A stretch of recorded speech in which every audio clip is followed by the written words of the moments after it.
ସାଙ୍ଗମାନେ ଆଜି ଛୁଇଁ ତରକାରୀ ରାନ୍ଧି ସାରିଲା ବେଳକୁ ଟିକେ ସୋରିଷ ମସଲା ବଳିଗଲା। ତା ଭିତରେ କାଲି ଜଣେ ଭାଇ ମୋତେ କମେଣ୍ଟ କରିଥିଲେ, ଦିଦି ତୁମେ ଏତେ ସାରା ଆଇଟମ୍ ବନାଉଛ, ଟିକେ ପିତା ଶାଗର ରାଇ ମୋ ପାଇଁ ବନେଇଲ।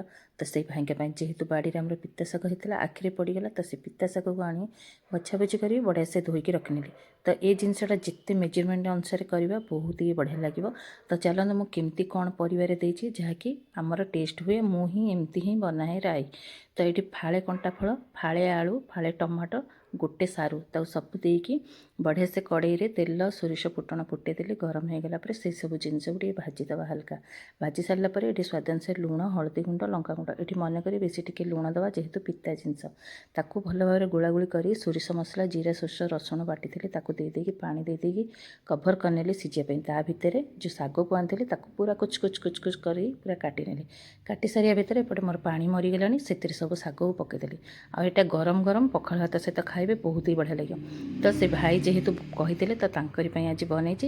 ଏମିତିରେ ତ ପ୍ରାୟ ସମୟ ମୁଁ ଘରେ ଏମିତି ବନାଏ, ବହୁତ ସାରା ଆମର ବହୁତ ଭଲ ପାଆନ୍ତି ଏଇ ଆଇଟମ୍ଟା। ତ ମୋତେ ବି ଭଲ ଲାଗେ, ମୁଁ ବି ପ୍ରାୟ ପଖାଳ ଭାତ ସହିତ